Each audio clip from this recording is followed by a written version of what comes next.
Hi, welcome everyone, and thank you for joining us tonight. My name is Marney Richards, and I'm the Education and Outreach Coordinator at Florida Wildlife Federation. We're a statewide nonprofit conservation organization, and we're dedicated to the safeguarding of Florida's waters and wildlife and wild spaces by taking action today to prevent what will be irreversible loss tomorrow. So we're excited to have you join us tonight. We conduct these virtual gatherings as a way of connecting our supporters with various conservation initiatives and crucial efforts. Advocacy and education are central to our work, especially as we push for conservation, land conservation, to protect our critical ecosystems and all the species that depend on them. That's why we encourage starting at home with our own gardens, yards, patios, to plant for wildlife and provide them food, water, and shelter that they need to sustain them.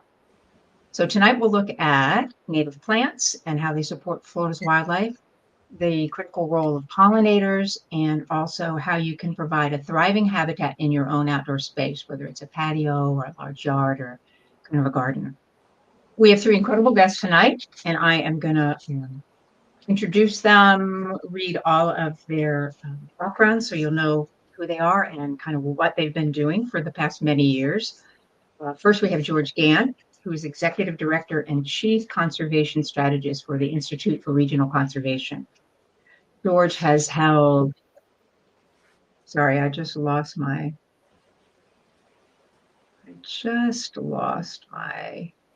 there we go. Okay, got it. George has held leadership roles with the Society for Ecological Restoration, the Florida Native Plant Society, Tropical Audubon, and he has over 40 years of expertise in rare plant conservation and ecosystem restoration. And he's a leading voice for ecological gardening and biodiversity in Florida. Next, we have Mark Tansick, and he's the commercial and residential horticulturist at Horticulture Extension Agent for UF IFAS at Leon County Extension Office. Mark educates industry professionals and homeowners on sustainable landscape management, and he also coordinates the Leon County Master Gardeners Volunteer Program. Mark has a bachelor's degree in botany from the University of Florida and also a master's degree in soil and water science. So his expertise is essential in promoting wildlife-friendly gardening in Florida. Rounding up our panel is Nicholas Freeman. Nick is the founder of Waka Palaka. It's a native-focused landscape company based in Northeast Florida. And they blend creativity and function and sustainability in their designs. So he's passionate about restoring biodiversity and helping people connect with Florida's wild plants and pollinators. Okay. Well, I'd like to hand it over to George now to share a bit more about native plants in Florida.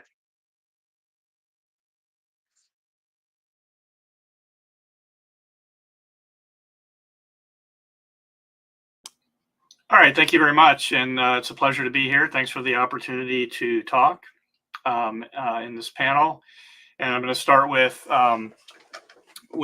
just a little bit of context, I think, for the evening. For those that are not familiar with the Institute for Regional Conservation, we work in this space of connecting people and nature that very much aligns with tonight's topic. In particular, we are dedicated to the protection, restoration, and long-term management of biodiversity on a regional basis, and importantly, the prevention of local extinctions of rare plants, animals, and ecosystems. All right, so part of the context is that Florida is part of the North American Coastal Plain Global Biodiversity Hotspot. What does that mean? So this, the biodiversity hotspot has a high proportion of endemic species compared to the other parts of the world, but also high impacts from development and agriculture and all kinds of ecosystem losses that put pressure on species.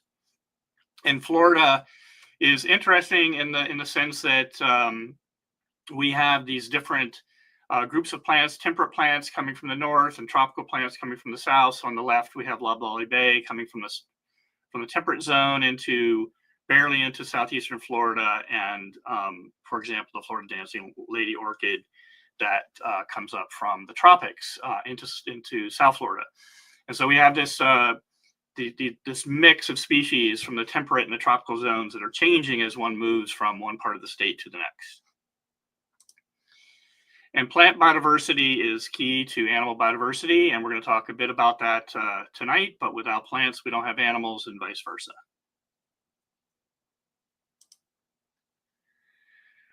All right, so why is the work that we do in our homes and gardens important? We have a great system of protected areas in Florida. I'm going to focus a little bit on South Florida because that's where I live and work primarily, but just to try to let everybody understand what the issue is and why what you do is important. So in South Florida, about half of the area is in protected areas, Everglades National Park and Big Cypress, plus all the small protected areas in the different counties and municipalities. But you can see from the satellite image on the right where everybody is living. And so what happens is that people in many instances live in places, in habitats that are very important for plants and animals. So in southeastern Florida, for example, many species don't live in wetlands where most of the areas are protected. They live in the upland areas, pine rocklands, or in scrub or coastal uplands. This is where all the biodiversity is, and this is where we are living. So it's really important that we don't think that the protected system is going to take care of everything. What we do is critical to the protection and recovery of native plants and animals. So as an example, Broward County, only a third of the native plants of Broward County are in the wetlands, and 97% have been documented in the areas where people are living. And if we could zoom in on this for just 1 second. There we go. So this is the portion that people are living in, and so mangrove swamps are doing fairly well, and hammocks, broadleaf forests, but most of the other ecosystems that were in this area have been heavily developed. So in some cases, 1 or 2% of those ecosystems are left. And so what happens is that with fragmentation, species are lost. This is well documented, well published in scientific literature, and so things like the Florida leafwing, which is an endemic butterfly, is now found only in Everglades National Park because it needs big areas to survive and thrive. Beach jacquemontia, another endemic to southeastern Florida in the coastal zone, also heavily impacted. But other species like the ruby-throated hummingbird or the scorpion's tail and many others, live oaks and things like this, they do fairly well with people, and they suffer less. So we want to look at, what can we do with native plants and native landscapes? And the reality is that native landscapes are critically important to conservation and restoration, and they provide multiple restorative benefits. So I'm just going to go through a few examples, and I know other speakers are going to give us more, but just some simple things like switching out what we put in our hedges. In South Florida, for example, Simpson stopper and fiddlewood and cocoa plum can be used in lieu of other non-native shrubs that people are familiar with. We can also initiate native ecosystem recovery and build native landscapes or naturalistic landscapes. This is a yard in Pinecrest and south of Miami, and it uses a pine rockland ecosystem as a model, and it contains a very very nice level of biodiversity for plants and animals. So you can do all kinds of naturalistic gardens in very small spaces. We can also do bigger projects that have higher biodiversity goals, and places like public spaces, like this is the Delray Beach, and so that is also an opportunity where more room is available. And then all kinds of other situations. We were talking about patios and such, but rooftop gardens and you name it. All kinds of things are possible. Native plants can be worked into landscape almost anywhere. Okay, I just want to focus on this for a moment in terms of the impacts of individual landscapes. Every garden or landscape project can have beneficial outcomes, and on the left, can be an individual tree, one oak tree, or it can be a complex landscape design like the one in the lower left-hand corner. But the important things are we can increase depleted native species, we can increase connectivity, increase pollination, reduce invasive species, reduce the use of toxic chemicals, reduce carbon and carbon equivalents. And very importantly, we need aesthetic gardens. We need gardens to be beautiful so that people enjoy them and want to do the same thing. And through these projects, we can create habitats for all kinds of wildlife. And this is just an example of 4 different native plants or host plants for 10 different coastal butterflies. And to give you an example, this is a slide from Fairchild Tropical Botanic Gardens Native Plant Network. So this is Miami-Dade County. And on the left, the green are protected areas and the pink are the gardens that are part of that network. And on the right-hand side, some survey work that they did to see utilization by specific birds and a spider and so forth. And just to give you an idea of the aggregate impact of all of these different gardens in terms of providing for connectivity and habitat for wildlife. And we're going to talk about some tools today. This is IRC's Natives for Your Neighborhood. For those of you who live outside of South Florida, we've been working over the last several years to expand northward. So we have zip code data now as far as Jacksonville and Gainesville. And we hope to have this completed throughout the state within 2 years. And the kind of information that we have that we think is important, we have information on trees and shrubs and vines and ground covers and all kinds of things. And if you click on these, you'll go to some pages that have all kinds of information about how big they grow and how fast they grow and what kind of conditions that they tolerate, but also linkages to wildlife. So in this case, what does this native plant provide in terms of habitat for these different butterflies or birds or other animals? And then I want to close with this slide. So this is a figure by the Society for Ecological Restoration as part of the International Principles and Standards for Ecological Restoration. But the idea is that everything that we do in our gardens can contribute to restoring nature. So in terms of reducing fertilizers and negative things, all the way up to naturalistic landscapes and full-blown ecological restoration, even in very small spaces, can have an incredibly positive impact in terms of protecting and recovering native plants and wildlife and ecosystems. And with that, I am concluded. Thank you. Thanks so much, George. That was great information. I don't think I mentioned that we'd love for you all in the audience to put your questions in the comment section, because at the end of the presentations, we'll have a time for Q&A. And I'm sure, seeing George's presentation, that there are probably some questions that y'all would like to ask of him. So please share in the comment section. Okay. Now we'll transition to Mark, and he'll share a little bit about the role that pollinators have to play in all of this.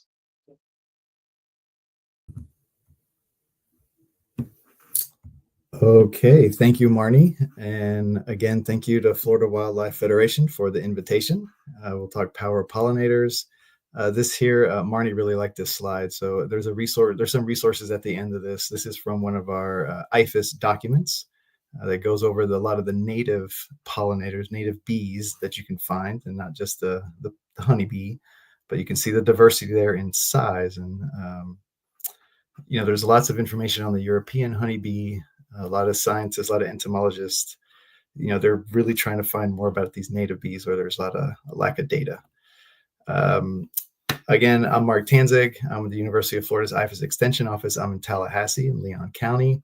Here's my contact information. If you are in the Leon County area, come on by May 10th. We are going to be having a big open house plant sale Their Master Gardener volunteers have been working very hard, and you get lots of pollinator plants while you're there. Just a quick introduction, if you don't know, hopefully you do know about University of Florida's IFAS Extension Service, because we are everywhere. We're throughout the state. And so this is a map showing you all of our locations. University of Florida Extension is pretty unique in that we have a county office in every single county in Florida. In addition, there's the mothership in Gainesville. We also have research centers throughout the state where professors are working on various projects. Florida is a very unique state, diverse state, temperature, climate-wise. So these research centers are kind of scattered throughout the state to help figure out how does something work in South Florida, how does it work up here where I am in North Florida. And the whole goal of Extension is to provide research-based solutions to the citizens of Florida. All this amazing research is being done on campus. It doesn't help if that doesn't get out to the people. So that's my role as an Extension agent. We do also have Florida A&M University. That's another land grant institution here in the state of Florida that also provides extension. So I want to mention that. And the IFAS, IFAS is a big chunk of the University of Florida. There's about 23 colleges and departments that are under the IFAS umbrella. So the great thing about if you contact one of your local extension agents, they don't have your answer. We have lots of friends to call and help get that really good research-based recommendation.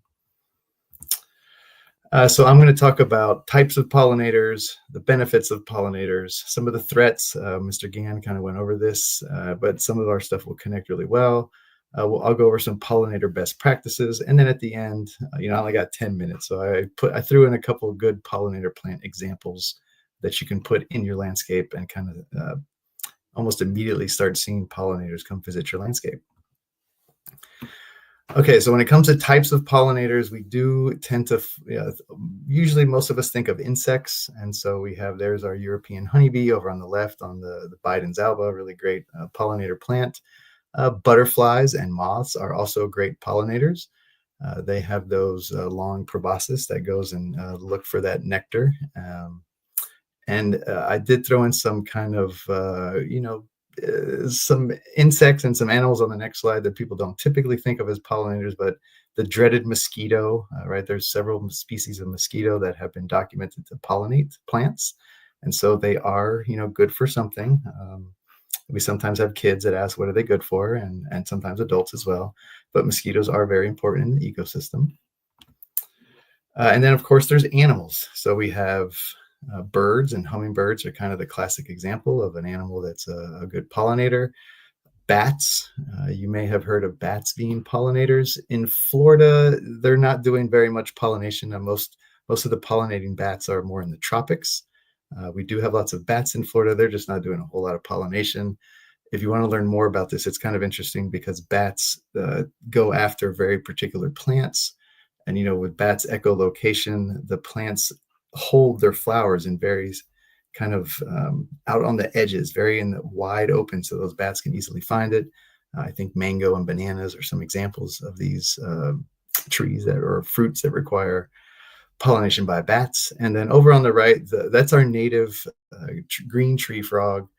And Marnie was really excited. She's like, I didn't know they were pollinators. So our green tree frog, as far as I know, is not a pollinator, but they did just find evidence of this orange tree frog in the tropics, I think it's Central America, where they have found this frog to be a pollinator, right? So there's not just insects, all sorts of animals can act as pollinators. And I realized I didn't put a slide in about, what is pollination? I'm hoping we're all kind of there, right? But, pollinators are very important because the reason we call them pollinators is they are moving the pollen from the male part of the flower, transferring it to the female part of the flower, causing fertilization of the egg, which allows that plant to make a seed and pass those genes on to the next generation, which is, what every living organism is trying to do, basically. And so pollinators are, really important for making sure that flowering plants, especially, are setting seed, and seed is moving on to the next generation. And so that's really important when we think of our ecosystems, right? So here's a classic pine flatwoods, and I see saw palmetto, especially in those flatwoods, and very important for pollinators. to make sure that just these natural plants in our native ecosystems are setting seed and, moving on and passing on their genes to the next generation. Pollinators are also really important because they form a big part of the food chain, right? So plants, primary producers, so, go plants, but all these small little organisms, these insects, they're feeding higher organisms. So if you like birds, here's a sparrow that I found that was very hungry and had all sorts of little larvae of some butterfly or moth. And so pollinators are not only important for keeping pollinating plants and keeping natural ecosystems kind of moving and evolving, but they're really important for feeding higher organisms. And then when we get more, anthropocentric here, thinking about how they help us, pollinators are responsible for about every third bite we take, according to the USDA. So about 30% of our food crops require pollination by insects, which I want you to think of what all those the other 70%, how are those pollinated? So you guys can think about that on your own time. But this is a really great picture. This was a Whole Foods worked with, I believe, the Xerces Society on some type of pollinator education program. And they just kind of rearranged the produce section to show you what it would be like in a world, without bees, without pollinators. And so our grocery store visits would be a lot different. So pollinators, very important to natural ecosystems, important for higher organisms that we might want to see fly through the landscape. And they're also really important for our own well-being. Mr. Gann, he kind of pointed out a lot of the threats facing pollinators. And the big one is habitat loss. And so pretty much any species, when you look up, why is it threatened? Why is it endangered? Why is it in decline? Habitat loss is usually right there at number one as the main cause. On the right, we have a graph that kind of shows the loss of primary forests in the United States. I think the first one there, it's kind of small, but I think it's about mid 1600s into the early 1900s at the bottom. And you can see there's been a tremendous loss in natural forest, right? And so that's a major problem, not just for pollinators, but all kinds of organisms. And on the left here, this Florida 2070 project. This was a project of the University of Florida and some other entities where they kind of projected where growth was going to occur. And you can see the red is urbanization, and that's our projected urbanization by 2070. So this is happening, worldwide, nationwide, and, right here in our state and probably in your own city or county. And so when we convert those forests into urbanized landscapes, we change the makeup of the plants in that area. And then we do all these other practices to maintain those urban landscapes, mowing being a big one, right? So we want nice mowed lawns. Nice mowed lawns aren't really the best for pollinators, right? So they're not providing a lot of ecosystem services there. And then again, when we're using pesticides, so Mr. Gann brought up pesticides, and specifically insecticides are going to be the really problematic ones when we're worried about how do these things affect insects and insect pollinators. Herbicides and fungicides, they're not great. They have some effect on certain pollinators and certain insects, but insecticides are really the problematic ones. And a lot of them are broad spectrum. So you might be trying to fix one insect problem in your landscape, not knowing that you're kind of affecting all sorts of other insects that are just, living their life or actually helping us in some kind of way. So, all these landscape practices that we carry out in the landscape can really have a big impact. But we can do something about it, right? So some pollinator best practices, and this is kind of getting also to what Mr. Gann brought up about fragmentation. And so, individually we can do something, and if enough of us do it, collectively we can really make a big difference through just our own landscape practices in our backyard. And this is just showing this idea of, you have these patches or these natural areas, they become fragmented where there's distance, between them. And so think of your landscapes as almost little stepping stones to help, species get from one of these large patches to another. And almost think of like Frogger, right? You're helping them get there, get across. So some really, quick ways to go over how to attract wildlife and, good practices for pollinators. You want to provide them with food, water, and shelter. When it comes to food, that's going to be flowering plants, most typically for pollinators. Water, that's where you want to make shallow little puddlers, more so than a bird bath. But take a bird bath, fill it with some rocks, keep it with some clean water in there. Their little legs, they can't fit in the bird bath great, but make a little puddler for them. When it comes to shelter, that's where brush piles and this dead stuff that's mentioned here at the bottom can become really important to harbor safe spaces for insects to kind of hunker down, especially over the winter up here in North Florida. Of course, planting a diversity of species, thinking about and also thinking about your layering. So not only do you have different species, but you have different layers of the landscape where you're filling a different niche, and that can be really, really helpful.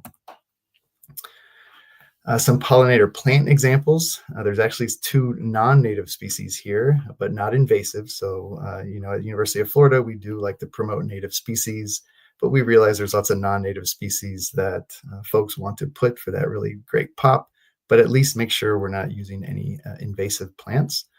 But what you want is clusters of flowers, various length flower tubes, for insects that have maybe the butterflies can go kind of a little bit deeper with their proboscis, where some of the bees and the flies and things, they want short little flowers.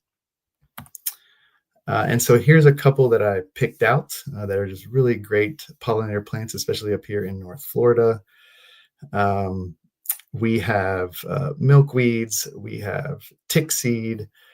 So a lot of these are in the Asteraceae family, and they hit those clusters, right? So when you look at that Stokes aster, for instance, at the bottom, that's not just one flower, but that's hundreds of flowers in a head.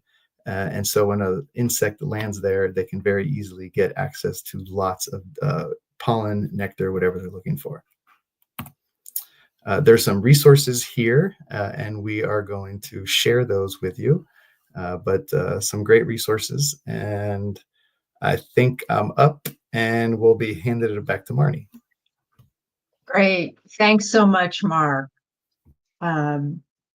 We'll now turn it over to Nick, and he can help us kind of pull it together and talk about how to create habitats with all this.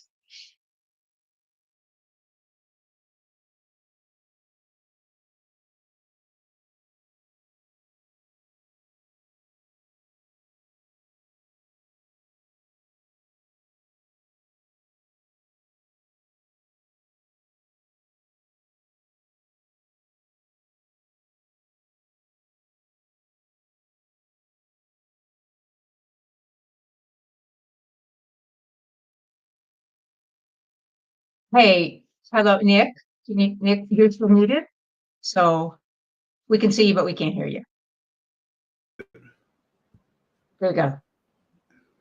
Let's start at the beginning. It would help if I unmute things. So thank you. Happy to be here, guys. So just got to give you an overview, a brief overview of what could be a very long discussion here.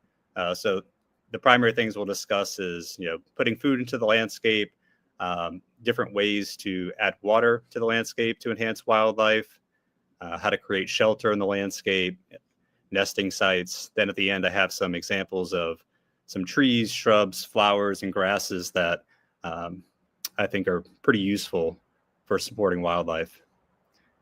So with food, it's kind of like when you add all this stuff together, it's kind of like building a house. So food's kind of that foundation for the landscape.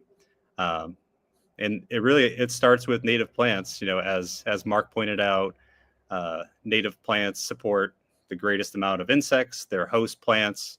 They provide pollen and nectar to a variety of different pollinators too. So by adding native plants, by adding the right food in the landscape, that's probably the single best thing you can do to get started.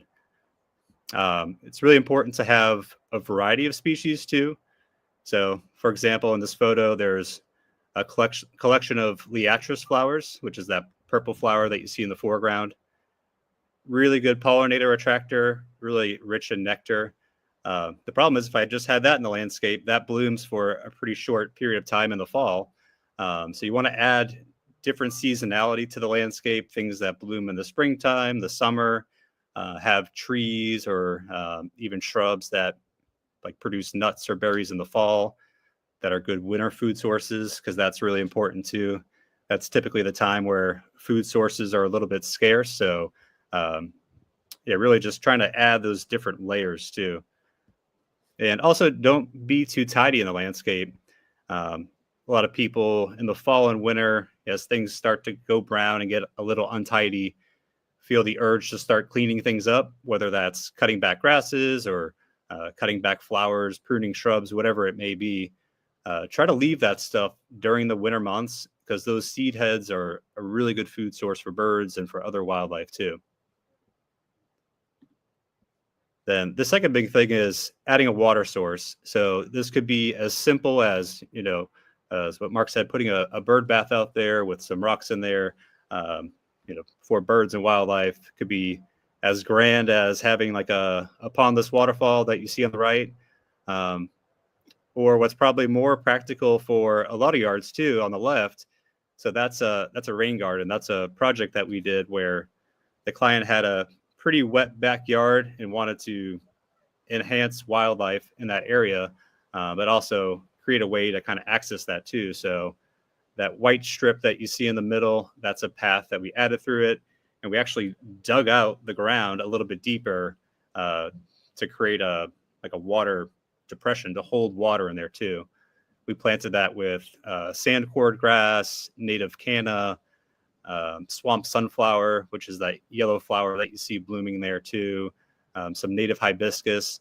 And just simply by doing that, this was probably about a year after the installation, the amount of wildlife in that area was just incredible. Frogs and birds utilizing it. It was like a symphony of insects and wildlife when you walk by. So that's something that's easy to do, and for most yards can be done too. If you have an area where there's maybe a drainage problem where an area that's holding water, you can turn that into an asset and turn that into something for wildlife too. Shelters are a really big thing, and sometimes we probably create shelter without us even noticing it too. Probably the biggest thing you can do is just by the plants that you choose. Like what Mark said, by planting in layers, having ground layers, mid-story with shrubs, a tree canopy, basically creating what you would find out in an ecosystem. So on that top left photo, this is actually a commercial project that we did, and it looks very clean and presentable, but there's actually a lot of really valuable shelter in this habitat. There's a dense carpet of this is dwarf gamma grass, which is a great native grass to use. There's some saw palmetto in there. So lots of ground layers, lots of ground shelters. There's the live oak tree that birds and different animals can utilize. It's probably hard to visualize, but there's some yopon holly in the back too. And yopon holly is a shrub that you can pretty much use throughout Florida. And that's a great nesting site for birds because it's really dense, structured branches. The birds eat the berries. It's a great pollinator attractor too. So that's probably the easiest thing, is just design your landscape in a natural way that's going to provide a lot of shelter. Then there's other things that you can intentionally add to the landscape too. The bottom picture, that's a brush pile. So instead of discarding leaves, discarding branches as you're doing maintenance, try to leave it in a pile in like the corner of your yard and just dedicate that, because that's actually a great house for different organisms, different wildlife too. The top right picture is something that we use a lot, are boulders. This is an example of a coquina boulder. They're nice architectural features in the landscape, but they're also really good for wildlife. I see lots of toads and lizards and frogs utilize it. The coquina I really like too, because sometimes the indentations will catch water. So I'll see butterflies drinking out of that too. So rocks are another way to add a lot of interest to the garden, but also really add great shelter to your landscape too. Then another really big thing is using leaf litter as mulch. For most of the gardens that we maintain, all the spent flowers or grasses, we try to keep that in the garden. so it's called a concept called green mulching. So instead of adding mulch each year, you can take all that dead debris, keep it in the ground. It's going to improve the soil, which improves wildlife, but it's also going to provide a lot of shelter for some really beneficial insects too. Then nesting sites. So again, this can be something you intentionally do, such as like adding, bird houses to the landscape, bat houses, things like that. But there's other things you can do just utilizing what's existing already.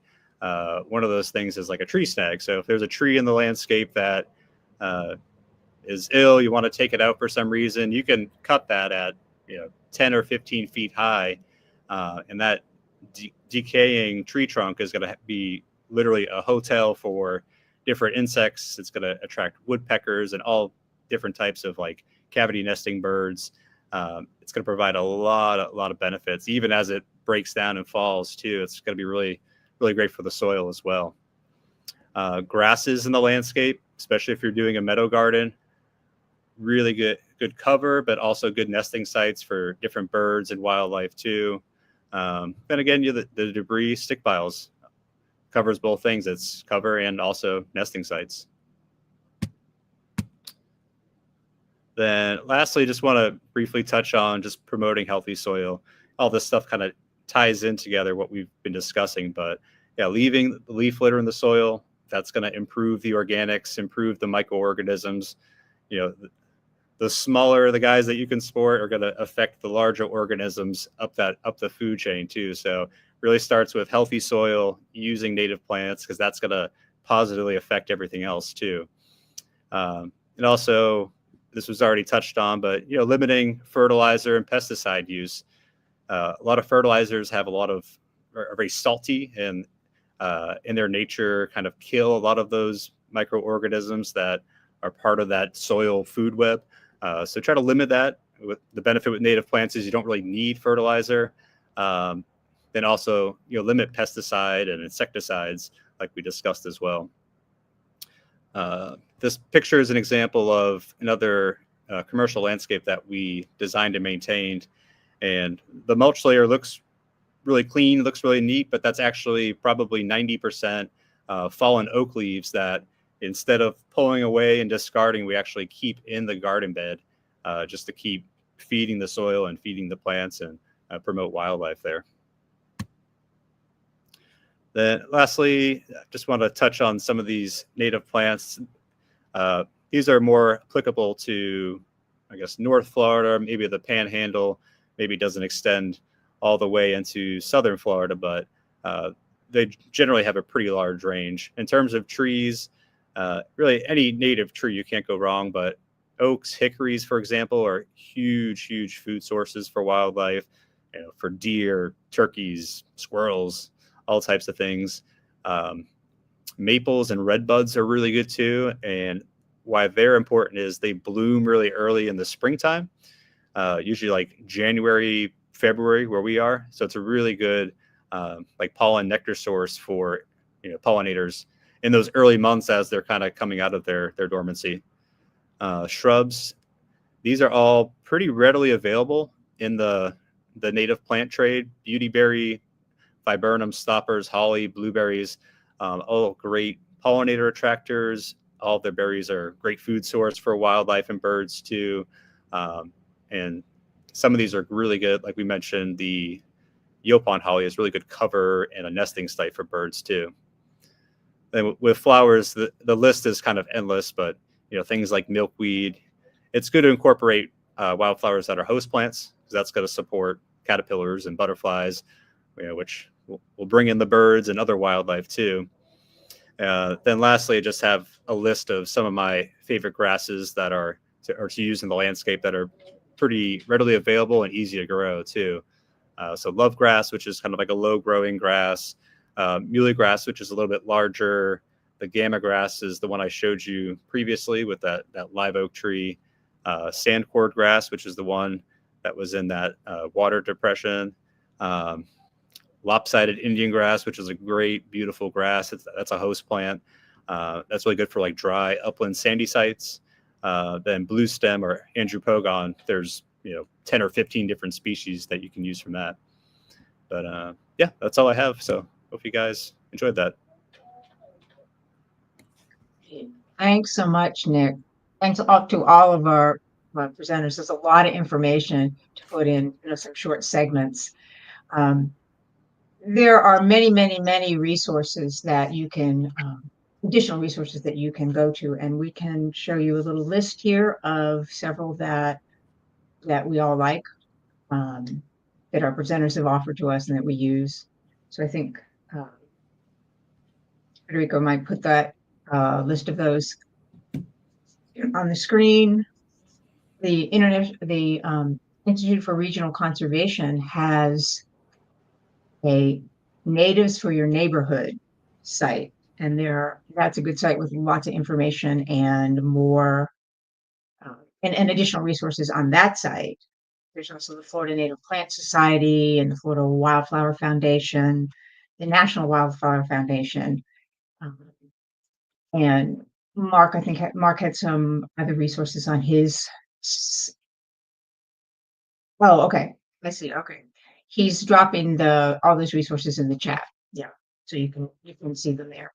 And on each of those sites, you'll see additional resources. So there's just a wealth of knowledge and help out there. I want to quickly tell you about how you can actually certify your habitat as a wildlife habitat through the National Wildlife Federation. You can go to their site, and it's a pretty simple self-certification process. They will list there's a questionnaire that you answer, and you can show the things that you can check for things in your habitat that support the essential elements of food, water, and shelter. And then you can apply, get a certification from the National Wildlife Federation.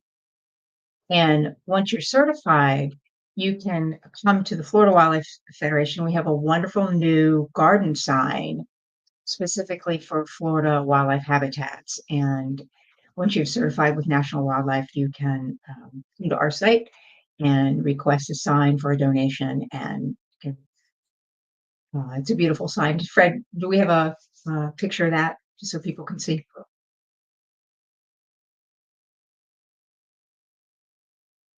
Okay. He might be able to pop that out. We've got several questions that have come from your comments, so I'm going to start with a couple of them. And George, I'd like to answer this one. And what are some of the biggest misconceptions people have about native plants? Well, there's so many. They're hard to grow. They're unattractive. Those would be two big ones, right? That you can't. That you can't use them in formal landscapes or replace. So, like a lot of the HOA questions, the first place to start is you have hedges. Switch out non-native or invasive hedges with native ones and things like this. So, not every garden has to be naturalistic. We would love as many of those as we can, but it doesn't have to be. So that's a couple of ideas. Great, thank you. That's helpful. I like this one. What plants would you recommend for someone with very little gardening experience? Mark, you want to talk to that one? Sure. Yeah, I think Nick brought up a couple of good ones. Those grasses are great.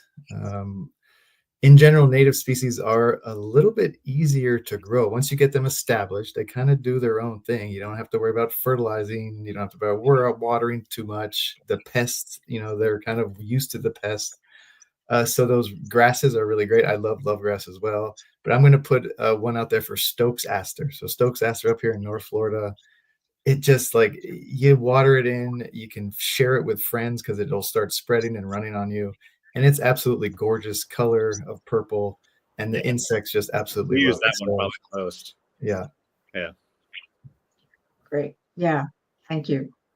There are several questions about HOAs. And Nick, do you have specific interaction with people who have the homeowners associations, and maybe different ways that people can approach their landscaping when they have an HOA? Yeah, honestly, I think it's gotten better in general over the last few years.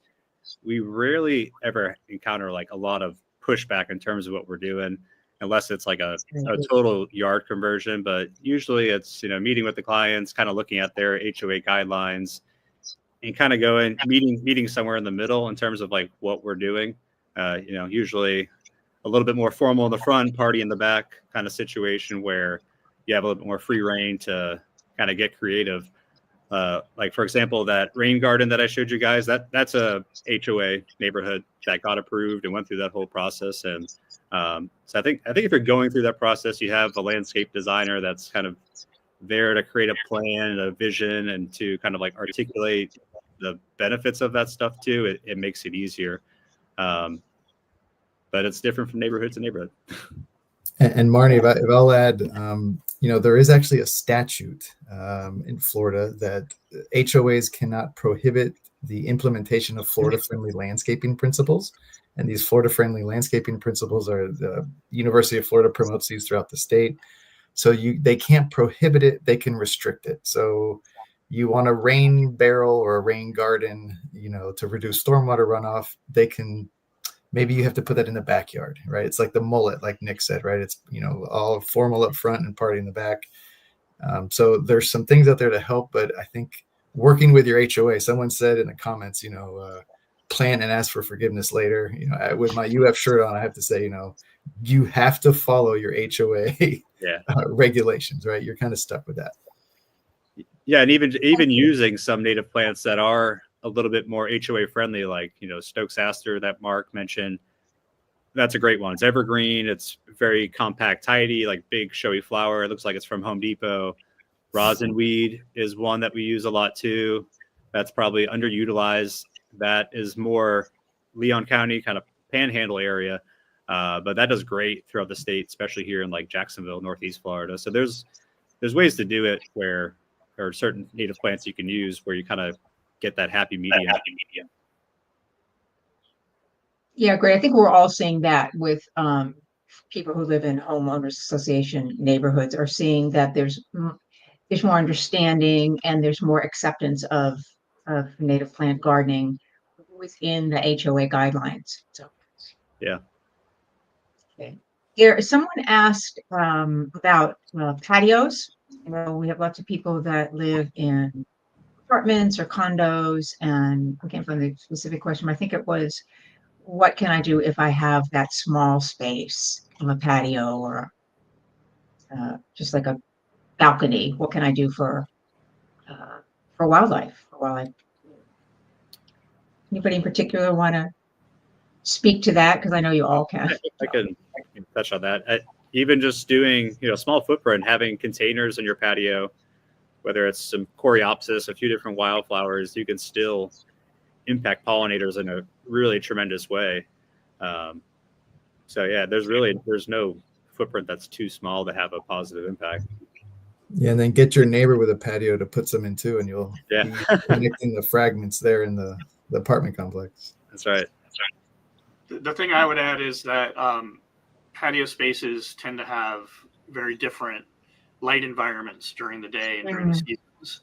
So finding plants that typically grow on the edges of forest or in light gaps or things like this are going to be more adapted than plants that grow in the middle of pine flatwoods or very sunny areas. So a little bit of understanding of their light requirements is really helpful in terms of being successful.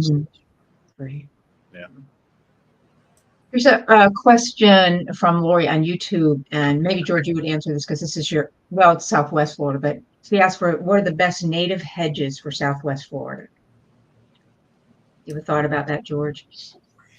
Well, so to pitch natives to your neighborhood a little bit, so the way that is designed is so that you can put your zip code in, and the species that are within their historical or native range in your neighborhood will pop up.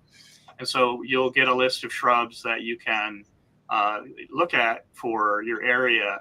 And then, as Nick said, there's some that are commonly used in landscaping, many of which are used in hedges. I mentioned Simpson stopper. Other stoppers are used, cocoa plum, And some of them are good for, monoculture hedges, but I really, whenever you can, I would really encourage people to do multi-species hedges of native shrubs. So if you can use, 2 is better than 1, but generally you can get 5 or 6 in a line, and you can actually keep them hedged, or have some that'll pop up as a feature, has huge extra value for wildlife. Mhm. It's amazing how much difference just having 3 or 4 species versus 1. Great. Thank you.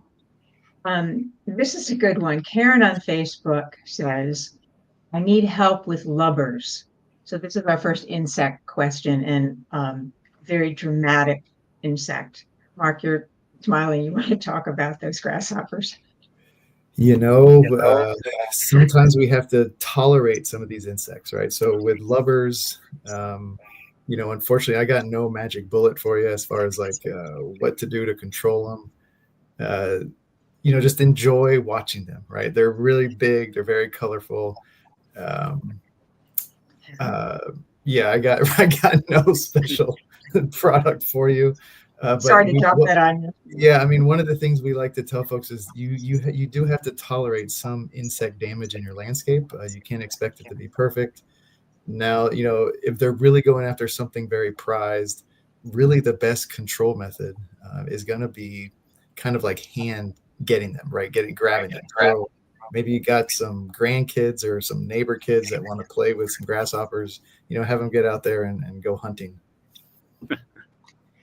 The thing I would add to this is that this is an issue of the benefits of diversity, right? So almost any insect problem or disease problem is going to target only a few species in your landscape. So if you have many, then yes, maybe the lubbers are going to really, wipe out something for a minute, but the other things around will respond, and then they'll go away, and whatever they were eating will come back. So it's really beneficial to have many species in the system. That's great. Yeah. Just a good thought on insects in general. Right. There's a question from Instagram that Nick mentioned a water feature. And is there a size limit for water features that you recommend before needing to add a pump or something to move the water? Well, it depends what your approach is. So there's different types of water features. So if you're just using the natural contour of the land, then you don't even need a pump. Like that example we had, I just basically excavated the ground, so all of the drainage was collecting in that area. Just had a conduit pipe connecting 2 different sections. But if it's going to be like the other example where it's clean water, it's filtered, it's got a pump. I mean, really any size of that. It just depends on what your goal is. If it's just going to be more of like a natural water area or more of like a man-made artificial water feature. Okay, yeah, thank you. There's a question here about Florida box turtles, and that a friend asking what plantings will provide them with habitat. Now, I don't know. We have box turtles plenty up here in this area. I don't know how statewide they are, but someone like to speak about box turtles. Are there box turtles in South Florida, George? Yeah, there are. All the way down into the Keys, believe it or not. Okay. Yeah, I didn't know that. Yeah. I would say that if you're providing good habitat for wildlife in general, following a lot of these recommendations we've been talking about today, then that's going to be good habitat for box turtles too, right? So I have box turtles coming up into my yard. Usually there's water somewhere close by, but they'll go pretty far to lay eggs. And that cover that Nick talked about, that can be really important. So again, just these good practices in general, landscape practices will kind of encourage those box turtles to want to come into your yard as well. Yeah, and they're great to see walking across the yard. So I think we have time for another question or two. And here's one that we haven't really addressed. This is Lisa on YouTube said that she lives near the coast in Melbourne area, and would like to know what to plant in the area that's native wildlife and butterfly friendly, and her soil is very sandy. Yeah. Anybody? Nick, do you have a sense about that, about planting and super sandy soil? Yeah, that area is probably a little bit out of my range in terms of like Yeah. the specific species, but usually when I approach a landscape, I get inspired by the natural community and start there. So if I'm at a coastal area, the UF aerial records are really good too. They have aerial records from the 40s. You can kind of see what these habitats were like pre-development too. So it's really like a useful tool. You can say, this was a sandhill or flatwoods. So really just starting there, then using like the native plant website, the IRC too, just kind of data gathering from there. Then once you have that, you can probably even go to some like local nurseries. Not sure who's in that area in the Melbourne location, but because they can kind of guide you too in terms of what plant selections would be best. But using like community-based plants, I think, is probably the best approach. Yeah, I'll think of the same thing, Nick. I tell someone to go to a park local, right down the street somewhere in the neighborhood and see what's growing there naturally and thriving, and go find those plants and put them in your landscape. Yeah, and a lot of them are readily available. They do great in the landscape. So, and one more resource that I just thought of, Marnie, is the Florida Association of Native Nurseries, and so that's a really great website where you can go and say, I'm looking for this plant, and it'll just give you a list of the nurseries that provide it. Yeah. It also has a map of the native nurseries, so you can geolocate, figure out where you are and who's close to you. Mm-hmm. Right. Yeah, I think that's good advice. Looking at some of these resources, if you look at the plant, they'll tell you what kind of soils that they grow well in. And also, if you go to a nursery that specializes in native plants, particularly in your region, they'll definitely be able to guide you and recommend, give you all kinds of helpful information. So, all right, I think we are about at close to the end of our time. And so we'd like to go ahead and wrap up this evening. Thank you so much all for coming and being with us, and make sure that you've signed up for our emails so that you can hear about upcoming events. We have a next live stream coming up in June, so you'll get information about that, and the topic for that will be up soon.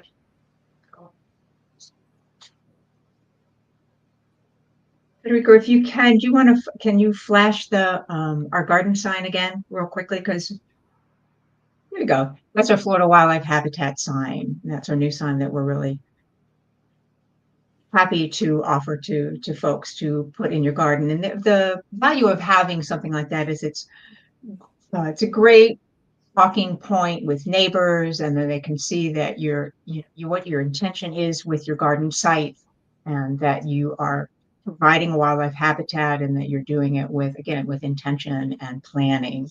And it's kind of inspiration, shows your commitment to sustainable landscaping and wildlife habitat.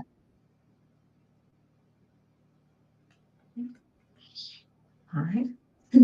So thank you all, everybody, for coming. And I think that will conclude our, maybe we'll see, Federico, can you show us the QR code for signing up for the newsletter? Yeah. Thank you all who came and spoke with us tonight. I know we had a short time to put in a lot of information, but I loved your answers to the questions, and I think that gave us a lot more to go on. So here you can sign up for our monthly newsletter, use the QR code here. Conservation Connection is the newsletter, and different topics of time. We have a gardening section each time, and we also feature places around the state. We also feature conservation efforts and ways for you to engage in events near you. So thanks so much for coming, and hope you enjoy the rest of your evening.